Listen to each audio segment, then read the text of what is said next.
Pessoal, vamos dar aquela revisada aí sobre as igualdades atômicas, né? Fazer a nossa avaliaçãozinha.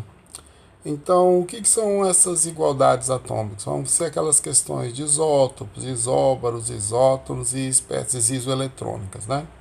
Mas para começo de conversa, né? Os átomos são constituídos, né, por prótons, por nêutrons e por elétrons. Os prótons e os nêutrons eles estão localizados numa região central do átomo muito pequena que é conhecida como núcleo.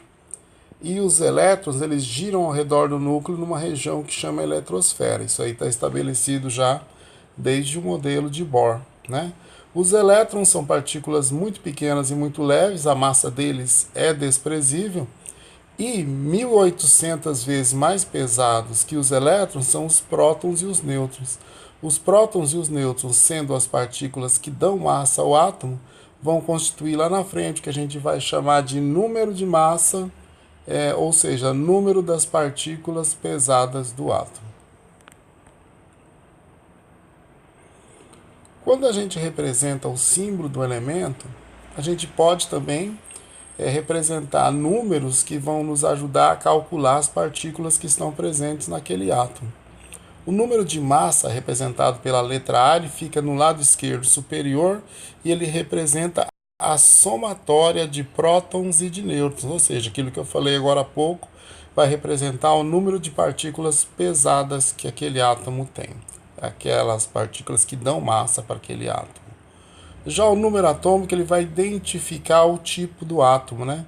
Ele representa o número de prótons e a gente pode dizer que átomos que têm o mesmo número de prótons, eles vão pertencer ao mesmo tipo de átomo, ou seja, vão ser do mesmo elemento químico.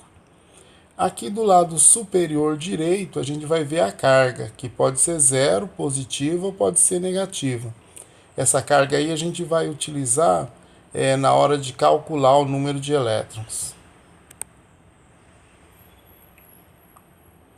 Determinando números de prótons de um átomo.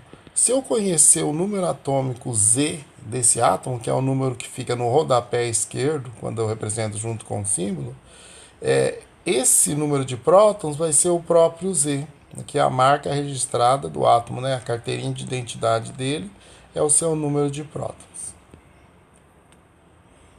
Determinando a soma das partículas pesadas, ou seja, os prótons e os nêutrons, né? Então, sempre essa somatória vai ser dada por esse número de cima aqui. Se eu não tiver esse número aí, mas tiver o número de nêutrons e o número de prótons, é só fazer essa soma que eu vou chegar nesse número aqui, tá ok? Determinando o número de nêutrons.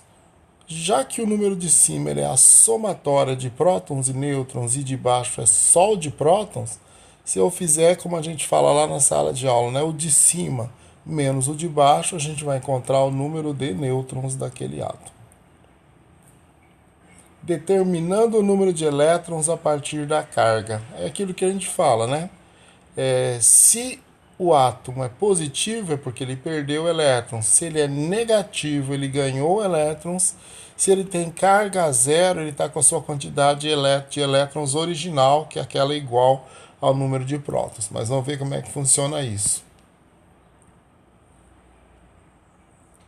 Átomos neutros, ou seja, átomos com carga zero, ele nem ganhou e nem perdeu elétrons. São aqueles átomos em que o número de elétrons vai ser igual ao número de prótons. É só olhar no rodapé esquerdo ali, quando não tiver nada lá do lado superior direito, é só olhar ali no rodapé esquerdo, ver aquele número que é o número de prótons. O número de elétrons vai ser exatamente aquele, o original. Por quê? Porque esse átomo aqui, ele não perdeu e nem ganhou elétrons. Mas e quando não é bem assim? Como é que faz? Aqui a gente tem uma situação dos ânions, né, que são átomos considerados negativos, átomos que receberam elétrons, né? Então eu vou olhar a carga aqui do lado superior direito. Então, se tem carga negativa, é porque ele recebeu elétrons. E o número que tiver ali é o número de elétrons que ele ganhou. Então eu vou pegar o número atômico, que é também, para o caso do átomo neutro, a quantidade de elétrons que ele tem originalmente, vou somar com aquele número que aparece ali. Então, no caso aqui, número atômico 15, ganhou 3 elétrons, 15 mais 3, total 18 elétrons. Aqui a gente tem um átomo de carga menos 2, quer dizer que ele ganhou 2 elétrons. Então, pega o número atômico, soma os 2 elétrons, 8 de número atômico mais 2 da carga que ele ganhou em elétrons, 10 elétrons ele tem no seu total. Átomo positivo ou cátion, quer dizer que ele perdeu elétrons. Então, esse número que vai aparecer aqui do lado direito superior, com sinal positivo, é o número de elétrons que ele perdeu em relação ao número que tinha quando era igual ao número atômico. Então, tem o número 3 aqui, positivo, quer dizer que perdeu 3 elétrons. Então, vou fazer o número atômico 13 menos os 3 que ele perdeu, ele vai ser um átomo de 10 elétrons.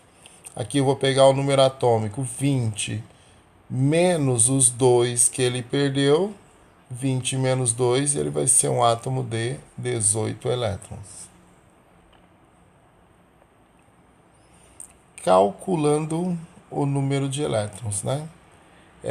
Se eu tenho aqui, ó, nada escrito, quer dizer que o número de elétrons é o original, é que ele nem perdeu nem ganhou. Número atômico 18, não perdeu nem ganhou, continua com 18 elétrons. Positivo, quer dizer que perdeu 2 aqui no caso, né? Então, número atômico 12, 12 menos 2, ele vai ter 10 elétrons. Aqui ele está com a carga negativa. Carga negativa quer dizer que ele ficou um átomo negativo ou ânion, então recebeu 2 elétrons. Então, a gente vai dizer que ele tinha 16, recebeu 2, ele ficou com 18. Agora, as igualdades atômicas propriamente ditas. Quem são os isótopos? Já está para ver aqui, ó, que eles estão representados pelo mesmo símbolo, quer dizer que são átomos do mesmo elemento químico. Como é que eu sei que o átomo é de um elemento e o outro também a esse mesmo elemento pertence? É só olhar o número atômico. Então, quando eu tiver esses átomos que pertencem ao mesmo elemento, eles têm o mesmo número atômico, ou seja, tem o número de prótons, mas o número de massa deles é diferente, esses átomos são os isótopos. E quem são os isóbaros? Os isóbaros, a gente nota aqui pelo número atômico, ó, eles são átomos de elementos diferentes, tanto é que são representados por símbolos diferentes, mas eles têm o mesmo peso. Por quê? Porque eles têm o mesmo número de partículas pesadas, né? Ou seja, a mesma somatória próton com nêutron. E quem são os isótopos? É aquele famoso de cima menos o de baixo, né? Então, eles são de elementos diferentes, a gente vê que eles têm símbolos diferentes e tem números atômicos diferentes. Então, quando eu faço a subtração, o de cima menos o de baixo, aqui no caso eu encontrei 37 menos 17, quer dizer que ele tem 20 nêutrons. Se eu fizer a mesma conta aqui, 40 o de cima menos o de baixo, que é o 20 para o cálcio, a gente chega na mesma quantidade de nêutrons. Então, eles são átomos de elementos diferentes, mas que apresentam o mesmo número de nêutrons. E quem são os isoeletrônicos? Os isoeletrônicos são de elementos químicos diferentes, mas eles apresentam o mesmo número de elétrons. Aqui no meio, então, a gente tem o neônio. O neônio está aqui no seu estado neutro.